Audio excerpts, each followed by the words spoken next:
সোনালী Bangladesh supreme court. আপনারা মোটামুটি চিনেন ওনাকে, সবাই পরিচিত অনলাইন অফলাইন সব জায়গায়। তো আজকে আমরা ওনার কাছ থেকে বিভিন্ন সর্বপ্রথমত উনি আপনাদের ভয় ভীতি যেগুলো আছে সেগুলো দূর করার চেষ্টা করবেন একজন প্র্যাকটিসিং লয়ার হিসাবে।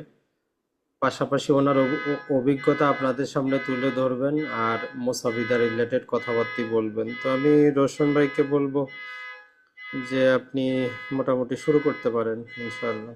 জি, থ্যাংক ইউ আজিম ভাই। অনেক অনেক ধন্যবাদ। আমরা এখনই ক্লাস শুরু করে দেব।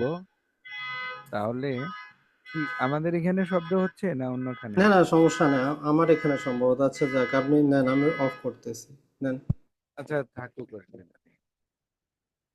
তাহলে আমরা দেখতে পারতেছি হুসেইন আছেন, জাবের আছেন, রমজান আলী আছেন, আর কে ইমন আছেন, মিথু আছেন, আর নূর লাবু আছেন, রেডমি S2 আছেন। রেডমি মোবাইল যারা আছেন, হ্যাঁ, খুবই ভালো। এটারে পারলে রিনেম করে আইফোন লেখা দেন। রেডমি কে রিনেম করে আইফোন লেখা দেন, আমরা একটু আপনাদের দামি ফোন বুঝা গেল। আর RCL আছেন। যাই হোক, সবাইকে ধন্যবাদ। আমরা এখন গুরুত্বপূর্ণ ক্লাস। আমরা রিটেনটাকে দুই ভাবে দেখব। একটা হলো রিটেন পরীক্ষা, হলো আপনি একটা হলো আপনি রিটেন পরীক্ষায় ড্রাফট লিখবেন। ড্রাফট লিখতে হবে। আরেকটা হলো ড্রাফট মানে কি, মুসাবিদা। মুসাবিদা মানে হলো ধরেন দরখাস্ত, আরজি। আরজি তো সাধারণত আসে না, আহ দরখাস্ত গুলা আসে। তো আমাদের আরজি বুঝতে হবে, দরখাস্ত কি বুঝতে হবে, এই বিষয়গুলা একটা বিষয়। আরেকটা বিষয় হলো প্রশ্ন আসলো, ওইটাকে আমরা ব্যাখ্যা করে লিখবো। এই দুইটা বিষয়। তো একটা জিনিস আমরা দেখলাম গত বছর বা তার আগের পরীক্ষায় ড্রাফটিং একটু বেশি আসে। এখন এই বছরে কোনো পাওয়া যাচ্ছে না, আগাম হদিস কিছুই পাওয়া যাচ্ছে না। পরীক্ষা হবে এটা বোঝা যাচ্ছে, তবে একটু কঠিনও হইতে পারে। কারণ হলো এই যে MCQ তে 13,000 পাশ করাটা একদিকে আশার দিক, আরেকদিকে আবার টেনশনের দিক আছে যে এত বেশি পাশ করছে, এখন করা লাগতে পারে। একটু পরীক্ষা যদি টাইট না হয় তাইলে কেমনে হবে। এর জন্য আমরা কি করব, এই মুসাবিদা বা ড্রাফটিং সম্পর্কে আজকে একটু আপনাদেরকে ধারণা দিব। আমাদের ধারণাটা হবে এইরকম যে যেই কোনো ড্রাফট আসলেই যেন আপনি লিখে ফেলতে পারেন। এটা হলো এক ধরনের শিখা। আর আরেক ধরনের শিখা হলো যে আপনি শিখা গেলেন 5টা ড্রাফট, ওই 5টার মধ্যে আসলো, হ্যাঁ, ওইটা লিখে দিলেন। এটা হলো আরেক ধরনের শিখা। এর জন্য আমি আপনাদেরকে রিকোয়েস্ট করব, ড্রাফটটা এমন ভাবে শিখেন যেন আপনি যে কোনো দরখাস্ত আসলে মোটামুটি আপনি লিখে ফেলতে পারেন। তাহলে হবে কি, তাহলে হবে যে আপনি সাহস পেয়ে যাবেন, অন্ততপক্ষে দরখাস্ত লিখে আপনি 50% আপনার কাঙ্ক্ষিত মার্কস তুলে ফেলতে পারবেন। আর এরপরে ব্যাখ্যামূলক প্রশ্ন তো আসবে, টিকা আসবে। 3 ধরনের প্রশ্ন আমরা মূলত পাচ্ছি রোশন ভাই পরীক্ষায়। কি স্ক্রিন শেয়ার করছেন? না, করব করব, এখনই আচ্ছা, করব, ওকে। এখনই করব। আহ, এখনই স্ক্রিন শেয়ার করে দেই। আর আপনারা মামলা লেখাটা শিখেন। মামলা লেখাটা শিখলে আপনাদের খুব কাজে লাগবে। এটা শুধু মানে আরো বেশি প্র্যাকটিক্যাল প্রশ্ন আসা আসা উচিত। কারণ আমরা দেখছি কি অনেকে লাইসেন্স পায়। ঢাকা জজ কোর্টে এখন প্রায় 35,000 অ্যাডভোকেট আছে। আপনার সাউন্ডটা একটু কমে গেছে আগে থেকে। সরি, ঢাকা জজ কোর্টে এখন প্রায় 35,000 অ্যাডভোকেট আছেন, আপনারা জানেন। এই আর হাইকোর্টে আছেন প্রায় 14,000-এর মতো। এবার হাইকোর্টে আরো 1,500-2,000 জয়েন হবেন। এটা যে হবে 16,000। আর ঢাকা জজ কোর্টে হলো প্রায় 35,000। এইবারকার আপনারা যারা আছেন ভাইবা দিবেন রিটেন করে, তারা যে জয়েন করলে প্রায় 40,000 অ্যাডভোকেট। 40,000 অ্যাডভোকেট হতে যাচ্ছেন এই ঢাকা কোর্ট বা ইয়াতে। তো এই 40,000 অ্যাডভোকেটের মধ্যে মামলা লিখতে না পারার কারণে, মামলা লিখতে না পারার কারণে এই আইন অঙ্গন থেকে অনেকেই সরে যান, শুধু মামলা লেখা না না লিখতে পারার। কেন? ওই যখনই একটা মামলা আসে ওনার কাছে, উনি আর তখন আর্জি লিখতে পারে না, দরখাস্ত লিখতে পারে না। এই আস্তে আস্তে উনি উৎসাহ হারায় ফেলে। এই জন্য গত 2 বছর কেন ড্রাফটিং বেশি আসা শুরু হয়েছিল, অনেকে বুঝে উঠতে পারে নাই যে আসলে পরীক্ষায় ড্রাফট কেন আসে বেশি। তো এটা আজকে আমি আপনাদেরকে রহস্যটা বললাম যে পরীক্ষায় ড্রাফট আসার কারণ হলো, পরীক্ষায় ড্রাফট আসার কারণ হলো, পরীক্ষায় ড্রাফট আসার কারণ হলো আপনাদেরকে কোর্টে ধরে রাখা, যেন আপনারা মামলা লেখার ন- লিখতে না পারার অভাবে যেন ই না হয়, আপনারা যেন আইন অঙ্গন থেকে ছুটে না যান, পড়ে না যান। এই যে, এই যে আপনারা দেখতেছেন, এই যে যে কম্পিউটারটা দেখতেছেন, এখানে আমি একটা প্র্যাকটিক্যাল কাজ দেখাচ্ছি আপনাদেরকে উৎসাহ দেওয়ার জন্য। এই যে গ্যাস কানেকশনের উপরে রিট, ধরেন গ্যাস কানেকশন ডিসকানেক্ট করে চলে গেছে একটা কোম্পানি, বড় কোম্পানি। তো এই তাদেরকে আমরা রিকানেক্ট করার জন্য একটা মামলা লিখতে চাই। এই ধরনের একটা মামলা যদি আপনি লিখতে পারেন, তাহলে আপনার ক্যারিয়ার এমন জায়গায় পৌঁছাবে, আপনারে অনেক চেম্বার খুঁজে বের করবে যে আমার তো এই ছেলেদেরকে দরকার, এই জুনিয়রদেরকে দরকার, খুঁজে বের করবে। আর আপনি যদি এই ধরনের কাজ না পারেন, তাহলে আপনি কিন্তু অনেক জায়গায় সিভি দিবেন, সিভিতে কাজ হবে না। সিভি দিবেন, আমারে অ্যাডভোকেট হিসাবে নেন, আপনাদের চেম্বারে নেন, আমি হাইকোর্টে, সরি, বার কাউন্সিলে পাশ করেছি, বার কাউন্সিল সনদ পেয়েছি, আমাকে আপনাদের চেম্বারে নেন। তো ওরা নেওয়ার প্রথম এবং প্রধান ক্রাইটেরিয়া হচ্ছে আপনি মামলাটুক কেমন লিখতে পারেন। তো এই কথা বলার কারণ কি, আপনাদের ক্লাসে এই কথা বলার কারণ কি? এই ক্লাসে এই কথা বলার কারণ হলো যে আপনি পরীক্ষার সময় যদি ড্রাফটিংটা ভালোভাবে আয়ত্তে আনেন, আপনার পরীক্ষায়ও কাজে লাগবে, ক্যারিয়ারেও কাজে লাগবে, ইন ফিউচারে আপনি নিজেকে নিজে প্রতিষ্ঠিত করতেও আপনার কাজে লাগবে।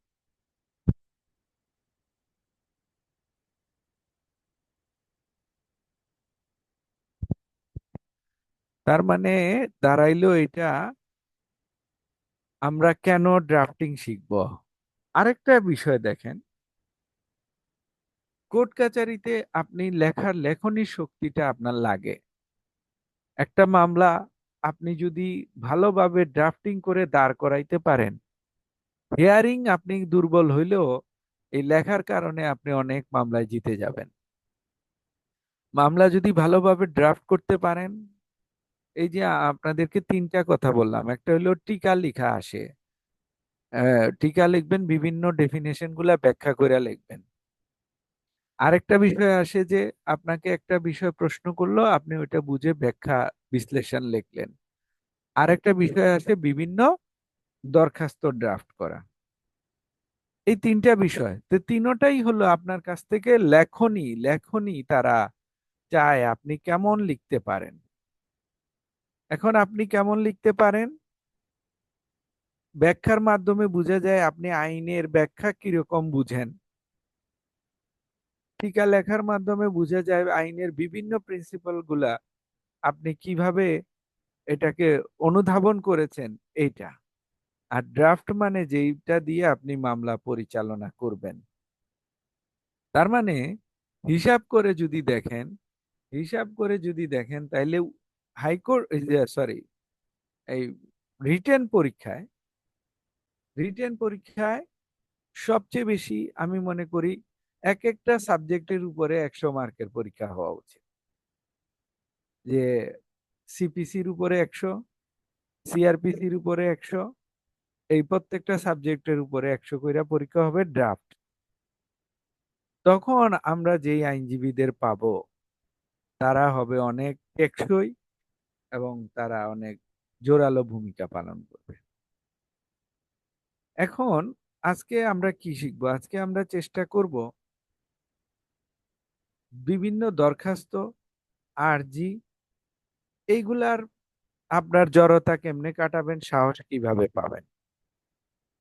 আজকের এই ক্লাস মনোযোগ দিয়ে শুনলে আল্লাহ চাহে তো আপনি আপনার প্র্যাকটিস লাইফেও পর্যন্ত আপনি এটা দিয়া অনেক দূর আগায় যেতে পারবেন। কারণ আপনাকে কিছু কিছু জায়গা আমি আপনাদেরকে পরিচয় করায় দিব, জায়গা বলতে ড্রাফটিং এর বিভিন্ন দিক দেখায় দিব। এই দিকগুলো আপনি যদি একটু নজর দিতে পারেন তাহলে হবে কি, আপনি বুঝে ফেলবেন আসলে ড্রাফটের টেকনিক গুলা কি, কৌশল গুলা কি। তো কৌশল না জেনে কাজ করলে হয় কি, আপনি একই জিনিস বারবার মুখস্থ করবেন, আপনার মাথা থেকে ছুটে যাবে, আপনি ওটা আয়ত্তে আনতে পারবেন না, আত্মস্থ করতে পারবেন না। আর আপনি যদি কৌশল শিখে যান, হ্যাঁ, আপনার আরেকটা আরেকটা ইন্টারেস্টিং অভিজ্ঞতা বলে আমরা ক্লাস শুরু করি। ইন্টারেস্টিং অভিজ্ঞতা হলো, আপনি একটা বিষয় গভীরভাবে আপনারা চিন্তা করেন। সেটা কি, যে আপনার সিনিয়র যিনি মামলা করেন, আমরা যারা মামলা করতেছি, কোর্টে নিয়মিত মামলা করতেছি, আমরা কি সব ধরনের ড্রাফট শিখা বসে রয়েছি? বসে নাই। ধরেন আজকে আমার কাছে একটা মামলা আসছে হাইকোর্টে, গ্যাস ডিসকানেকশন হয়ে গেছে, এটা কানেক্ট করার জন্য। গত সপ্তাহে একটা মামলা আসছে যে এই ইয়াতে ডেমরা সারুলিয়াতে একটা হাট বাজার থেকে অবৈধভাবে টাকা উত্তোলন করতেছে কিছু পক্ষ, তাদের বিরুদ্ধে আমরা একটা অর্ডার চাইবো হাইকোর্টে। এবং রানিং ওয়াকফ আইনের উপরে আমার কাছে আরেকটা রিট আছে, ল্যান্ড একুইজিশনের উপরে আরেকটা রিট আছে। মানে উইদিন 1 মান্থের মধ্যে ধরেন আমার কাছে 10টা রিট আসছে, 10টা 10 রকমের। বুঝছেন চ্যালেঞ্জটা? বুঝছেন আমি যেটা বোঝানোর চেষ্টা করতেছি? এটা বুঝলে আপনাদের এরিয়ারে ব্যাপক পরিবর্তন আসবে। 10টা রিট আসছে 10 রকমের 1 মাসের মধ্যে। তাইলে আমি কোন আইন জানি না কোনটা শেষ করব আর কোনটা বুঝবো আর কোন মামলাটা লিখব। এখন আমি কার কাছে যাব এই সমাধানগুলা নিয়ে? তাইলে আপনাকে মামলা লেখার একটা পর্যায়ে এমন ভাবে পৌঁছাইতে হবে যে আপনি মামলা লেখার টেকনিক বুঝে যাবেন, ড্রাফটিং বুঝে যাবেন। তাহলে আপনি আর কারো কাছে যেতে হবে না, আপনি নিজে নিজে নিজেকে এস্টাবলিশ করতে পারবেন। একই রকম ভাবে আমি আপনাদেরকে বলি, জজ কোর্টে আপনি যখন কেরিয়ার শুরু করবেন, আপনারা যখন কেরিয়ার শুরু করবেন, তখন কি হবে? তখন দেখেন আপনার কাছে কি সকালে একটা মামলা আসবে চিরস্থায়ী নিষেধাজ্ঞার, বিকালে একটা মামলা আসবে 42406, আবার উচ্ছেদের মামলা আসবে, নানা পদের মামলা আসা শুরু হবে, নানা আইনের মামলা আসা শুরু হবে। তখন আপনি কোথায় যাবেন বা নিজেকে কিভাবে সেই কাজের সাথে আপনি করবেন? তাহলে কি আমরা শিখতেই থাকবো সারা বছর? আজকে এই মামলা আসছে, এটা শিখা শেষ করলাম, কালকে এই মামলা আসছে, এটা শিখা শেষ করলাম। তাহলে তো আপনার শেখাও শেষ হবে না, সিনিয়রের চেম্বার থেকে নিজে চেম্বার দেওয়াও শেষ হবে না।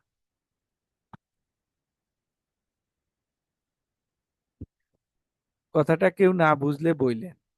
তার মানে দিন শেষে কি দাঁড়াচ্ছে? দিন শেষে যা দাঁড়াচ্ছে, আপনি নিজেকে ড্রাফটিং এ কত তাড়াতাড়ি উন্নতি করতে পারলেন, যাতে করে যে কোনো একটা মামলা আসলে সেটাকে আপনি ড্রাফট করতে পারেন। যেমন ঢাকা জজ কোর্টে আমার কিছু ড্রাফটিং আছে, এগুলা এখনো অনেকে প্রশংসা করেন। আবার ভালো মামলা লিখে আমি ক্লায়েন্টও পাইছি। যেমন এ, একজন মামলা পড়ে দেখছে যে একজন আত্মীয় আরেকজনকে দেখাইছে যে আমার মামলাটাও একজন অ্যাডভোকেট লিখছেন, আপনি একটু দেখেন। তো উনি দেখা দেখতেছে যে না, এই লয়ার তো ভালো লেখছে, তাহলে এই লয়ারকে দিয়ে আমার কাজ করাইতে হবে। এইভাবে আপনার ভালো মামলা লেখার ড্রাফটিং এর সুনাম অনেক জায়গায় পৌঁছায় যাবে, আপনি নিজেও টের পাবেন। এজন্য কাজটা ভালোভাবে করতে হবে। আরেকটা বিষয় বলি, এই যে আমি প্রথম এটা ধরেন 18 না, 20-21 সালের দিকে। রোশন ভাই, আপনার মাইক্রোফোনটা আবার মনে হয় ইয়া হয়ে গেছে। ও সরি সরি, আমার একটু দূরে চলে গেছে না। আচ্ছা, দেখেন যে 18 সালে আমি মামলা লিখলাম, সাইবার ট্রাইব্যুনালের মামলা। সেটা কি হলো, তদন্তে গেল সিটিটিসি, এটাকে বলে কাউন্টার টেরোরিজম, তারা তদন্তের দায়িত্ব পেল। কাউন্টার টেরোরিজমের আইও যিনি পড়লেন, ইনভেস্টিগেটিং অফিসার, তিনি আমার এই মামলা সিআর মামলাটা পড়লেন এবং করলেন, তদন্তে দায়িত্ব পাইলেন।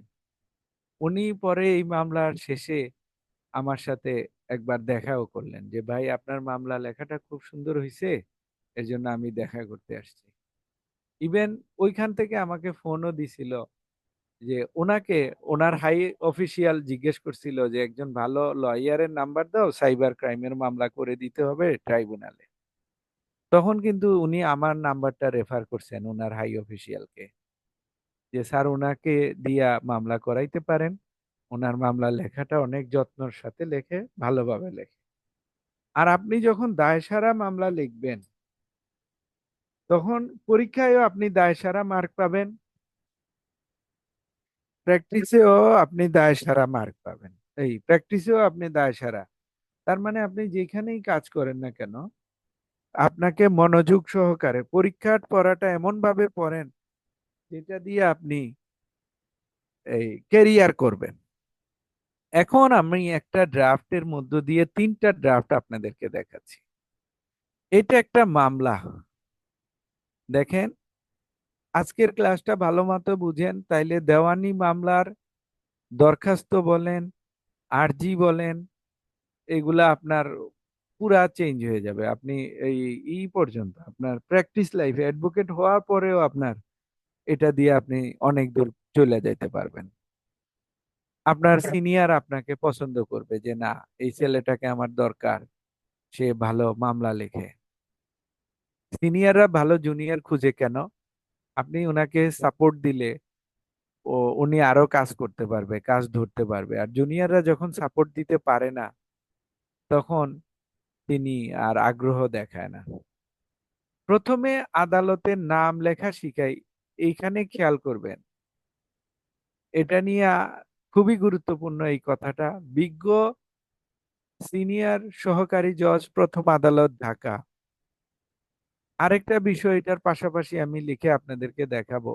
ক্রিমিনাল কোর্টের আদালতের মামলার নাম, সরি, আদালতের নাম লেখার ক্ষেত্রে অনেকে দেখবেন লেখা লেখে হলো মোকাম।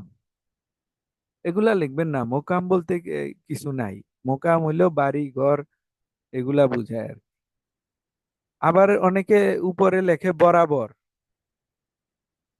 আবার অনেকে লেখে মাননীয়। হ্যাঁ, এই জিনিসগুলা দেখবেন, আপনারা খেয়াল করলে পাবেন। আমি আপনাদের একটা সুন্দর আরেকটা কথা বলি, এটা লেখা রাখেন, নোট লিখবেন যে চিফ জুডিশিয়াল ম্যাজিস্ট্রেট, বিজ্ঞ চিফ জুডিশিয়াল ম্যাজিস্ট্রেট, এই কোর্টটার নাম লিখতে পারে না, এরকম আমরা অনেক অ্যাডভোকেট দেখতেছি এখন বর্তমান সময়ে। কোর্টটার নাম কি বললাম? Chief judicial magistrate. আমাকে একজন লয়ার একটা মামলার ড্রাফট পাঠাইছে যে ভাইয়া এটা একটু দেখা দিয়েন, উনি আমার সমসাময়িক বা আমার চেয়ে একটু সিনিয়র হবে। তো উনি লিখছেন হলো চিফ মেট্রোপলিটন ম্যাজিস্ট্রেটের জায়গায় লিখছে বিজ্ঞ মোকাম মহানগর ম্যাজিস্ট্রেট আদালত। এখানে কি ভুল হয়েছে কেউ বলতে পারবেন? কেউ কি শুনলে মাঝে মধ্যে ইন্টারাকশন করেন, তাহলে তা মনে থাইকা যাবে। কেউ কি বলতে পারেন যে এই জায়গাটা কি ভুল হতে পারে তা?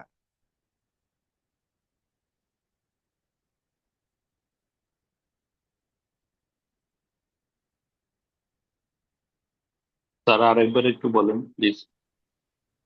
ধরেন আমরা কোর্টটা লিখি হলো chief metropolitan magistrate court Dhaka,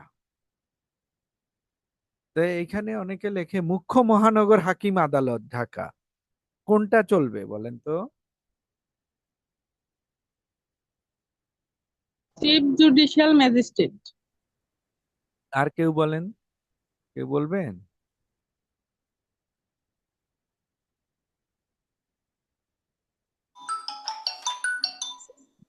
সাহস করে স্যার বলেন। এটা হবে বিজ্ঞ চিফ জুডিশিয়াল ম্যাজিস্ট্রেট আদালত ঢাকা।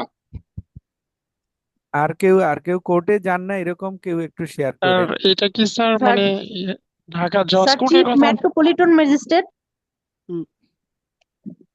হ্যাঁ, আর বলেন, কেউ একজন বলেন। যে কোর্টে যে মানে আছে মেট্রোপলিটন এলাকা আছে, সে স্যার কিভাবে সেটা তো লিখবে? হবে স্যার, যেটা মেট্রোপলিটন এলাকা হবে চিফ মেট্রোপলিটন ম্যাজিস্ট্রেট হ্যাঁ, কোর্ট পরে? ঢাকা। আর যদি ঢাকা জেলার ভিতরে হয় সেটা হবে চিফ জুডিশিয়াল ম্যাজিস্ট্রেট ঢাকা। আচ্ছা। স্যার এটা যদি আর মহানগর এলাকায় হয় তাহলে স্যার এটা চিফ মেট্রোপলিটন ম্যাজিস্ট্রেট আদালত হবে স্যার। আচ্ছা এখন মেট্রোপলিটন ম্যাজিস্ট্রেট আদালত ঢাকা মহানগর হলে। আচ্ছা, কিন্তু ঢাকা কোর্টে আপনারা যদি দেখেন বা অন্যান্য মেট্রোপলিটন এরিয়ায় বাংলা অনুবাদ করে আমরা অনেকেই লিখি বিজ্ঞ মুখ্য মহানগর হাকিম আদালত ঢাকা। এটা ভুল হবে কিনা? স্যার ভুল হবে স্যার, কারণ এটা কারণ তো কি? স্যার এর কারণটা হচ্ছে স্যার এটা আগে প্রচলিত ছিল, যেটা আমি মানে আমার জ্ঞানে বুঝতেছি, কিন্তু বর্তমানে যেহেতু এটা মহানগর এলাকাতে আছে স্যার, এর জন্য এটা চিফ মেট্রোপলিটন ম্যাজিস্ট্রেট হবে স্যার। স্যার সে তো একই তো স্যার। অনুবাদ তো ঠিকই লিখলো, স্যার বিজ্ঞ বাংলা তো একই। মুখ্য চিফ মুখ্য। মহানগর হাকিম আদালত ঢাকা, মুখ্য মহানগর হাকিম আদালত ঢাকা। কোন স্যার ঠিক আপনারা আছে তো, হ্যাঁ, স্যার, এটা তো ঠিক হবে। ঠিক হবে। আর কে আচ্ছা, সবাই আর বুঝতেছেন ওই কিনা? এটা হাকিম, এটা লাইফ ওই হাকিম গ্যারান্টি শিক্ষা।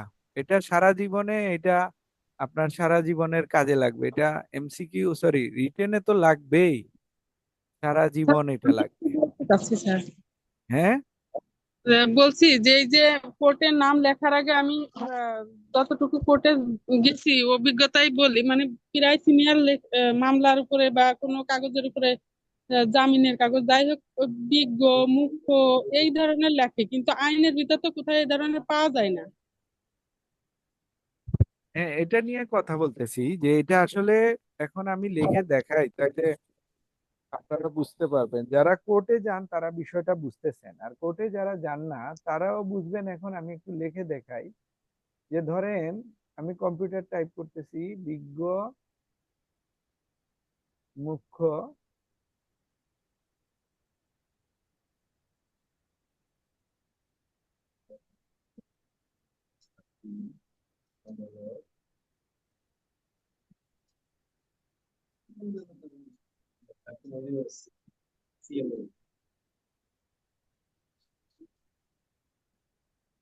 চিফ মেট্রোপলিটন ম্যাজিস্ট্রেট আদালত।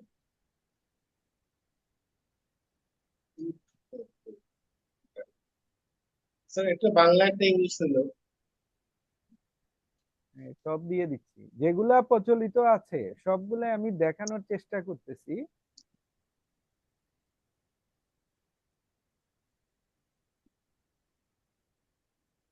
একটাই কোড, একটাই কোড, কিন্তু আমরা চারটা লিখতেছি, কিন্তু আপনাকে বাছাই করে নিতে হবে যে এটা এখানে সঠিক কোনটা হবে, কারণ আপনারা তো এখন ড্রাফটিং শুরু করতেছেন ক্লাস। মুসাবিদার উপরে মার্ক আসবে অনেক। এখন মুসাবিদায় আইসা যদি আমরা প্রথমেই আদালতের নামটা ভুল করে ফেলি, হ্যাঁ, আমরা কিন্তু এটা ওভারঅল ক্লাসের কথা বলতেছি। দেখেন, আমরা 3টা ভাগে ড্রাফটিং শেখার চেষ্টা করব। কিছু হলো টিকা লেখা, আর কিছু হলো প্রশ্ন থাকবে, সেই প্রশ্নগুলার ব্যাখ্যামূলক আনসার করা, আর বাকিটা হলো কি মুসাবিদা। তো মুসাবিদার মধ্যে আরজি লেখা আসতে পারে, দরখাস্ত লেখা আসতে পারে। ধরেন ক্রিমিনাল মামলায় আপনি মামলা লিখবেন, 42406 এর একটা মামলা আসলো, আপনাকে বলা হলো আপনি নালিশি দরখাস্ত লেখেন। ওই নালিশি দরখাস্ত নিয়েও কথা আছে, বলতেছি একটু পরে। বা বলল মামলা চলমান আছে, সেই মামলা থেকে আপনার আসামিকে অব্যাহতি চাইয়া একটা দরখাস্ত লেখেন, অব্যাহতির দরখাস্ত ড্রাফট করেন। এদিকে বললো নালিশি দরখাস্ত লেখেন।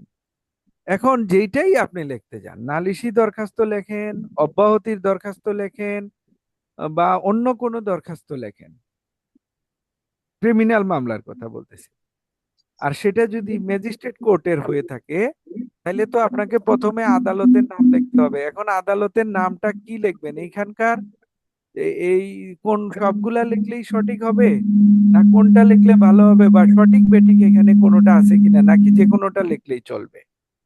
দেখি কেউ বুদ্ধি করে বলেন।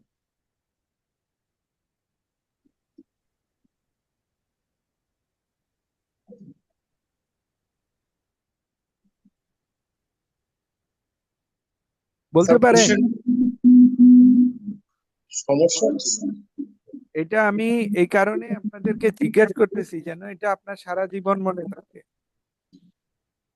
যে ক্লাসে স্যার ধরছিল এটা আমরা বলেছিলাম এইরকম, কিন্তু সঠিকটা এইরকম। কেউ শেয়ার না করলে আমি বলে দেই, বলবেন? স্যার আর প্রশ্ন এটা হচ্ছে যে বিজ্ঞ chief metropolitan magistrate court, Dhaka.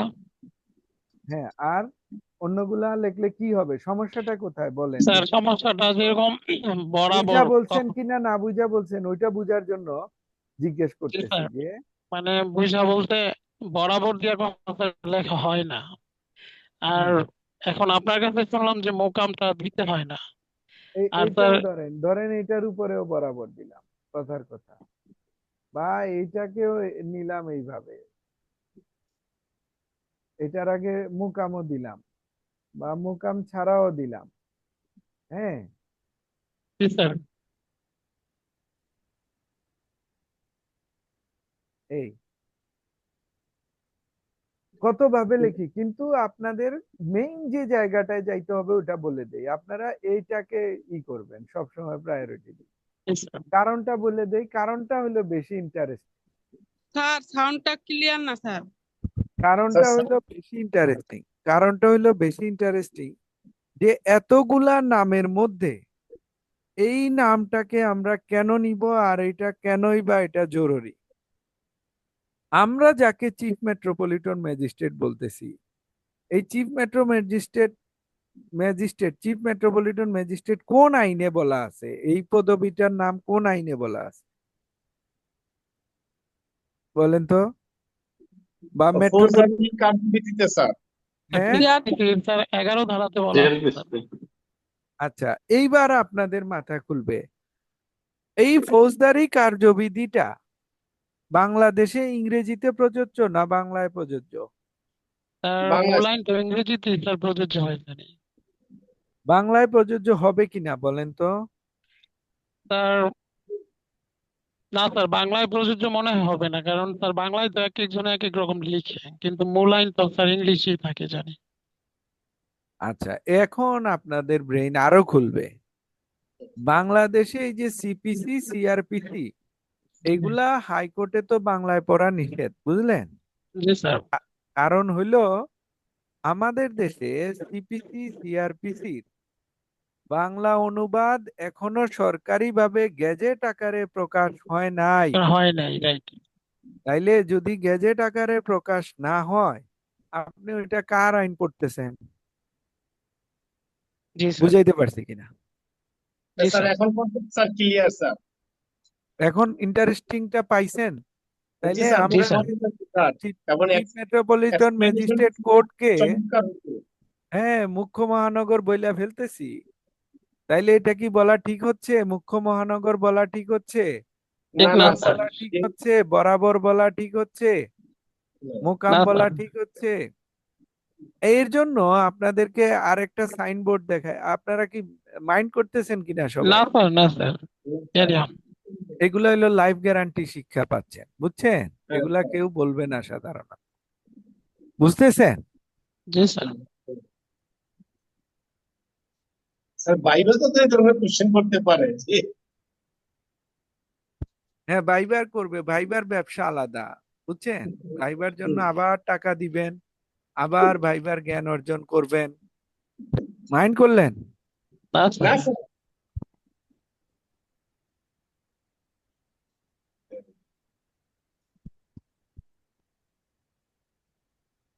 এক সেকেন্ড, আমি একটা বের করে দেখাই আপনাদেরকে।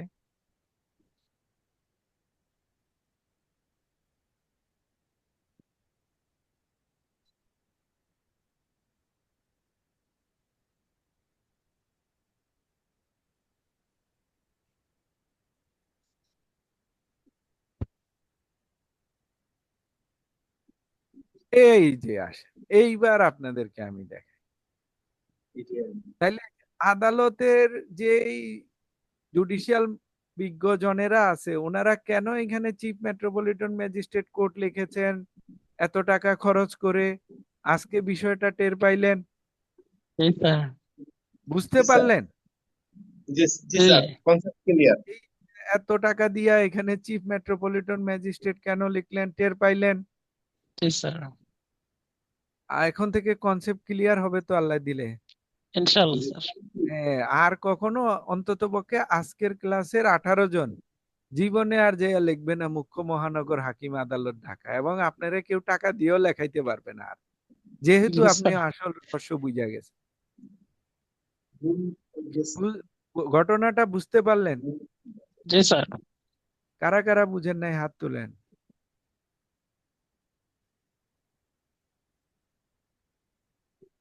তাহলে আমি আরেকটা বিষয় আপনাদেরকে দৃষ্টি আকর্ষণ করব, যারা যারা ক্লাস করতেছেন তাদেরকে দৃষ্টি আকর্ষণ করে একটা জিনিস বলবো। অনেকেই, আমি অ্যাডভোকেট থেকে শুরু করে অনেকেই এই ম্যাজিস্ট্রেট শব্দটা দন্তাশয় ট্রয় রফল আট্ট, আর এখানে অনেকে মদিনা পেট কাটা মদিনা স দিয়ে লেখে, পাইছেন কিনা এই সব সমস্যাটা? জি স্যার, অনেকে লেখে। আচ্ছা জি কোনটা স্যার।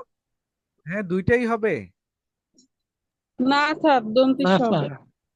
বলেন তো এইটার গ্রামার কে বলতে পারবেন? পেট কাটা মদিনা স কেন হবে না আর এইটা হবে কেন? এই গ্রামার কে বলবেন দেখি, সাহস। স্যার ইংরেজি ভাষার ক্ষেত্রে ওইটা হয় না, ওই হ্যাঁ, পেটকাটা মদিনাস্য হয় না ইংরেজির ইয়েস, ক্ষেত্রে। রমজান আলী রাফিং ভালো বলেছেন যে ইংরেজি অনুবাদ করতে গিয়ে, ইংরেজি শব্দের বাংলায় লিখতে গিয়ে পেট কাটা মদিনা স হয় না, সব সময় দন্তাস্বয় হয়। এর জন্য চিফ মেট্রোপলিটন ম্যাজিস্ট্রেট, এটা কিন্তু একটা খুবই গুরুত্বপূর্ণ লাইন। এই লাইন যারা ভুল করবে, যিনি খাতা দেখবে, যিনি খাতা দেখবে উনি বলবে কোর্টের নামই বুঝে নাই এখনো, তারে কি করব বলেন? কি মাইন্ড করতেছেন আমার কথায়? না স্যার, ঠিক আছে এটা। বাকি ড্রাফটিং এ পরে যাব, আগে তারে ধইরা লই, যে নামেই তো শুরুতেই সে ডিস্টার্ব করে ফেলছে। বুঝলেন, এক নাম নিয়ে কত কথা বললাম। তাহলে আমাদের ক্লাসের যারা ম্যাজিস্ট্রেটের বানানে ভুল করতেন, আজকের ক্লাসের পরে ভুল করবেন না। চিফ মেট্রোপলিটন ম্যাজিস্ট্রেট কোর্ট এটা লিখতেও ভুল করবেন না। এখন আপনি আদালতের নাম চিফ জুডিশিয়াল ম্যাজিস্ট্রেট কোর্টও লিখবেন, মানে দুইটাই আপনাদের সঠিক হবে। কি আপনারা কিছু শিখতে পারতেছেন বলে অনুধাবন করতেছেন নাকি না? জি স্যার। তাহলে এই হলো আদালতের নাম দিয়ে আমরা আল্লাহর উপর ভরসা করে শুরু করলাম। এখন দেখেন এই নামটা কেন দরকার, যে বিগত 8 সালে পরীক্ষা আসছে ড্রাফটিং, হ্যাঁ, ওইখানে দেখবেন ম্যাক্সিমাম সময় আসছে হলো 145 ধারা, 144 ধারা। হ্যাঁ, এইগুলা নিয়ে ড্রাফটিং এর কথাবার্তা আসছে। কিন্তু আমি আপনাদেরকে এইবার সচেতন করব যে কিছু দরখাস্ত শিখবেন। এর মধ্যে সবচাইতে বেশি দরখাস্ত গুরুত্বপূর্ণ, বেশি কোর্টে চলে জামিনের দরখাস্ত, অব্যাহতির দরখাস্ত। তাইলে আপনি অব্যাহতির দরখাস্ত যে লিখবেন, ধারা দুইটা, অব্যাহতির ধারা দুইটা, একটা কোর্টের জন্য একটা, আরেকটা কোর্টের জন্য একটা। কে বলতে পারবেন? স্যার স্যার ম্যাজিস্ট্রেট কোর্টে হচ্ছে 241-এর আর দায়রাতে হচ্ছে 265-সি। হ্যাঁ, তাইলে আমরা যখন লিখব উপরোক্ত নম্বর মামলায় অত্র মামলার আসামিকে অত্র মামলার দায় হইতে অব্যাহতির আদেশ প্রদানের দরখাস্ত ফৌজদারি কার্যবিধির ধারা 241-এর অনুযায়ী, কথার কথা একটা দরখাস্তের বললাম আর কি, যে কিভাবে ধারাটাকে অ্যাপ্লাই করে লিখতে হয়। তার আগে ক্রিমিনাল মামলার পাশাপাশি আমি আপনাদেরকে কি করব, সিভিল মামলাটা আপনাদেরকে বুঝানোটা তুলনামূলক সহজ হবে প্রথমে। আর এইটা থেকে কিভাবে দরখাস্তের উৎপত্তি হয় সিভিল মামলার আর্জি থেকে কিভাবে দরখাস্তে যেতে হয়, দরখাস্তের কোন কোন জিনিসগুলা দেখতে হয়, একটা আর্জির কোন কোন জিনিস দেখতে হয়। ইন্টারেস্টিং একটা বিষয় আপনাদেরকে বলি, যেমন এখানে বিভিন্ন জেলার ভাই বোনেরা আছেন, আপনারা একটা জিনিস খেয়াল করবেন, ঢাকা কোর্টে বাদী বিবাদীর নাম লেখা হয় উপরে নিচে, বাদী বিবাদীর নাম লেখা হয় উপরে নিচে, কিন্তু আপনারা দেখবেন রাজশাহী কোর্টে বা অন্যান্য কোর্টে আমি দেখেছি বাদী লেখা থাকে বা পাশে, বিবাদী লেখা থাকে ডান পাশে। পাইছেন কিনা? স্যার পাইছি স্যার, এই খুলনাতে এক মামলা করতে গিয়ে দেখছি স্যার এভাবেই হ্যাঁ, করে। এটার কারণ কি কে বলতে পারবেন যে এটা যে এরকম দশা হইলো? হ্যাঁ, এইগুলা আমাদের দেশে সেটেল হওয়া দরকার। এই যে এখন যে সংস্কার শুরু হয়েছে, এরা এইগুলা ঠিকঠাক করা উচিত। আমি তো মনে করি এগুলা ড্রাফটিং এর ছক করে দিয়া ফর্মের মতো করে দেওয়া উচিত। ইংল্যান্ড আমেরিকায় কিন্তু এগুলা ফর্ম আকারে হয়ে গেছে, বুঝছেন? এখন আমরা তো বিপদে আছি, আমরা কোনো দিকে তাল মিলাইতে পারতেছি না। হুম, এই যে এখন দুইটা জিনিস লেখা দেখাচ্ছি, ঢাকা কোর্টে উপরের ফরম্যাট, যে বাদী বিবাদী এদিকে, আর এখন আপনাদের কোর্টে এদিকে। তাহলে এখন তো আপনারা কনফিউজিং হয়ে গেলেন যে তাহলে স্যার কোনটা লিখ, এ আরেক সমস্যা না? জি স্যার, হঠাৎ গেলে স্যার বুঝবো না যে প্যাটার্নটা কি। প্যাটার্নটা কি হবে? আচ্ছা, এটার লজিক বলি, মানে কেন আহ, এই বা বা পাশে লেখার কারণ কি কে বলতে পারবেন? যে এই এইভাবে ঢাকা কোর্টে লেখে না বা হাইকোর্টেও লেখে না, এই যে যেটা দুই পাশে বাদী বিবাদী দুই পাশে, এই যে এটা ধরেন ধরেন হইলো ঢাকার বাইরের ফরম্যাট, নিচেরটা হইলো ঢাকার বাইরের ফরম্যাট, স্যার এই লাল কালি এটা দিয়ে যেটা। এটা স্যার চিঠির মতো হয়ে গেছে, প্রেরক আর প্রাপক। আচ্ছা, আর লজিক কারণ, আর কোনো কারণ বলতে পারেন যে উপরেরটা কেন আমরা প্রেফার করি, যে উপরেরটা এই যে একদম উপরে যেটা দেখতেছেন একই, যেটা কালো কালি বা এটাকে কালি চেঞ্জ করে দিচ্ছি, এই ধরেন এটা পার্পল কালার, এই পার্পল কালারের ড্রাফটিং ফরম্যাটটা কেন বেশি বেশি প্রযোজ্য, আর এটা কেন অনেকে প্রেফার করতে চান না? এটারও কারণ, লজিক কারণ কে বলতে পারবেন বলেন? স্যার এই পার্পেল কালারটা যে একটা স্ট্যান্ডার্ড একটা ভাব আছে, আর এটা একটা চিঠির মতো লাগে, পুরাতন যে দলিল বিল ফরম্যাট এইভাবে ছিল, দাতা গ্রহীতা হুম, সেই পদ্ধতির মতো হয়ে গেছে। আর কে বলবেন দেখি? আর এটা কি আমাদের হাইকোর্ট সিস্টেমে চলে উপরেরটা? না, লজিক বলেন। যে এটাতে কেন মানুষ বেশি অভ্যস্ত হয় এই এই এই ফরম্যাটটায়।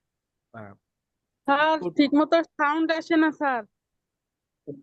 ও দাঁড়ান, এখন শোনা যাবে। আমার মাইক্রোফোনটা একটু দূরে রেখে কথা বলতে, কম্পিউটারে লিখতেছি তো, এর স্যার জন্য। এই জন্য সাউন্ড একটু কম আসে। এখন কি ঠিক আছে সাউন্ড আল্লাহ দিলে? হ্যাঁ স্যার, এখন খুবই ক্লিয়ার। আচ্ছা বলেন, এইটার কারণটা আমি বইলা দেই। এই যে আমি প্রত্যেকটা কথা বলতেছি না, আপনারা খেয়াল কইরা দেখেন, প্রত্যেকটা কথা আপনারা আর জীবনে ভুলবেন না, কারণ প্রত্যেকটা কথার পিছনের রহস্য সহ বলতেছি, যেটা আপনাদের লাইফে আর দ্বিতীয়বার আসবে না। বুঝলেন? স্যার এটা কি ব্রিটিশ স্ট্যান্ডার্ড ফলো করে এই জন্য এইভাবে লেখে? না, এটার মূল কারণ হলো, ধরেন এই যে দরখাস্তটা, এই যে ফরম্যাটটা, যখন কোর্ট একটা আদেশ দেন, তখন কোর্ট কাঠ পেন্সিল দিয়ে এই কোনায় লেখার জন্য একটা জায়গা থাকাটা তো খুবই দরকার। বুঝাইতে পারি নাই মনে হয়। স্যার এইখানে এই জায়গাটা যদি বাঁ পাশে খালি থাকে, আপনারা কি আমার কার্সার পয়েন্ট দেখতেছেন? না, দেখা যায় না। স্যার দেখা যাচ্ছে, স্যার ক্লিয়ার দেখা যাচ্ছে। দেখা যাচ্ছে স্যার। দেখা এ- এই যে বাঁ পাশে যে কার্সার পয়েন্টটা দেখাচ্ছি, এখানে একটা জায়গা থাকলে, ধরেন এটা একটা ইনজাংশনের দরখাস্ত, তাহলে উনি লিখবেন যে উভয় পক্ষের শুনিলাম, বক্তব্য গ্রহণ করিলাম, এই পাইলাম, অত্র দরখাস্ত বা অত্র মোকদ্দমা নিষ্পত্তি না হওয়া পর্যন্ত নালিশি ভূমিতে উভয় পক্ষ স্ট্যাটাস কো মেনটেন করিবেন কইয়া উনি এখানে এই সংক্ষিপ্ত অর্ডারটা কাঠ পেন্সিল দিয়া লেখেন। জজ সাহেবেরা দেখেছেন আপনারা? জি স্যার। জি স্যার। হ্যাঁ, আবার দেখবেন বেইলের দরখাস্ত, বেইলের দরখাস্ত এই কোণার মধ্যে লেখেন, উভয় পক্ষের দরখাস্ত শুনিলাম, প্রসিকিউশন পক্ষ বিরোধিতা করিল, আর আসামি পক্ষের বক্তব্য শুনিয়া 5,000 টাকা বন্ডে 6 মাসের জন্য বেইল মঞ্জুর করা হইল, অথবা অত্র মামলা নিষ্পত্তি না হওয়া পর্যন্ত বেইল মঞ্জুর করা হইল। তাইলে এইখানে যদি একটা জায়গা থাকে, এটা কাজের সুবিধা হয় কিনা? হুম।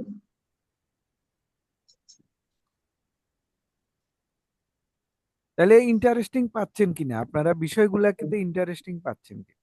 জি স্যার, এটা জাজদের জন্য জি স্যার। সুবিধা হয় যে কোনো একটা অর্ডার অথবা জাজমেন্ট দিতে এখানে এখানে লিখে ফেলে, দ্রুত লিখে ফেলে, কাছাকাছি ইয়েস। কোনো লেখার উপরে লিখতে হচ্ছে না। এইবার আসেন আমরা এই বক্সটা ফেলে দেই, যেই ড্রাফটিং এ যাচ্ছি আমরা, প্রথমে একটা আরজি ড্রাফটিং দেখব, প্রথমে একটা আর আরজি জি। ড্রাফটিং দেখব। তো এখানে আমি নামটা কেটে দেই, এই ধরেন এই,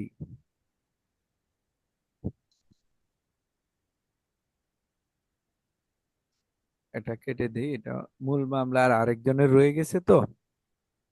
তাহলে প্রথমেই আমাদের আদালতের নাম এখানে লিখতে হবে, বিজ্ঞ সিনিয়র সহকারী জজ, প্রথম আদালত, ঢাকা। 3টা কোর্টে সিভিল মামলা দায়ের করা যায়। কে বলবেন 3টা কোর্টের নাম? সাধারণত 3টা সিভিল কোর্ট আছে।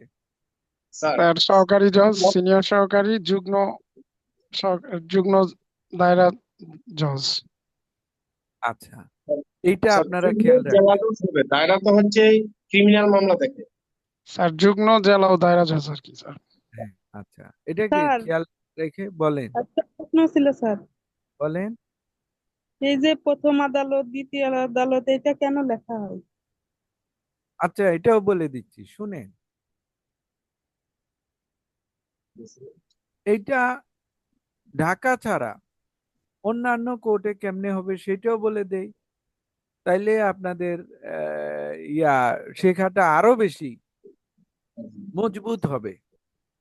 যে এখন যেই আপা প্রশ্ন করলেন, আপনার নাম কি? সাজেদা ইয়াসমিন স্যার। কোন কোর্ট আপনি? ঢাকা। গুড। আচ্ছা, এইবার দেখেন, আমি এই কোর্টটাকে কয়েকটা কোর্টে আগে ভাইঙা লিখি, তাইলে ইজি হয়ে যাবে শেখানোটা। ধরেন প্রথম কোর্ট বা এখানে দ্বিতীয় আদালত,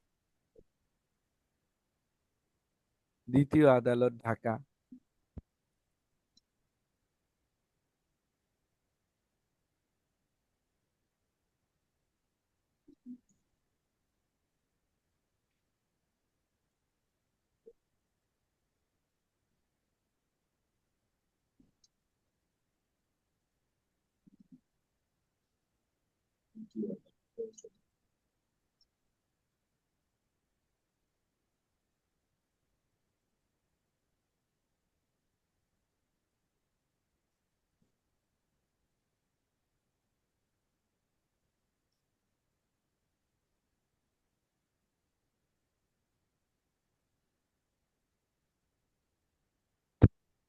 এইবার দেখেন, আপনারা সবাই স্ক্রিনের দিকে একটু তাকান।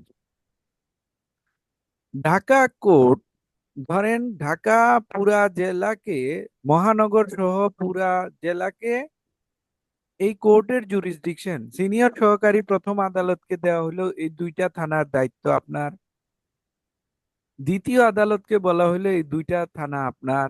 এইভাবে দ্বিতীয় তৃতীয় করতে করতে ঢাকা কোর্টে কয়টা সহকারী জজ আছে কে বলতে পারবেন?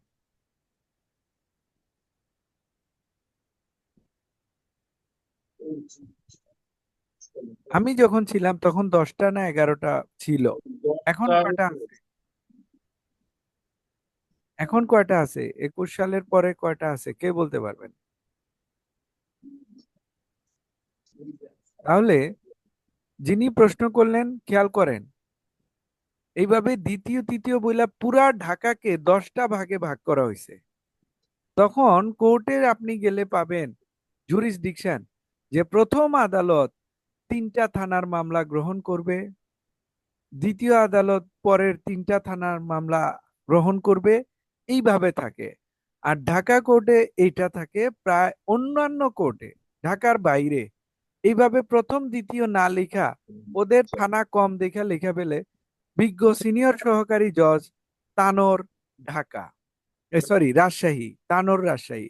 এখন ঢাকাতে তো সে 3টা থানা বা 4টা থানার মামলা নিবে, তাইলে লিখতে হবে কি, বিজ্ঞ সিনিয়র সহকারী জজ রমনা প্লাস মতিঝিল প্লাস যাত্রাবাড়ি ঢাকা, এইভাবে 3টা লিখে ফেলতে হবে। বুঝতেছেন সাজেদা? বুঝতেছেন? জি স্যার। আর ওইভাবে প্রথম বইলে একটার মধ্যে 3টা থানা 4টা থানা নিয়ে আসা যায়। শিখা যে কঠিন বিষয়, বুঝতেছেন? এত ডিপে তো কেউ যাবে না। মরিয়ম বুঝতেছেন? এত ডিপে আপনাদের এগুলো আমরা কেন বলতেছি, যেন আপনাদের ড্রাফটিং এর শুরুটাই ভালো হয় এবং আপনারা যেন কনফিডেন্টলি একটা জিনিস লেখেন। আদারওয়াইজ আপনার লেখা, প্রথম লেখা দেখা আপনাকে আউট করে দিবে, মার্কস কম দিয়ে দিবে। অনেকে বুঝতে পারে না যে তাদের ড্রাফটের কোথায় ভুল হচ্ছে।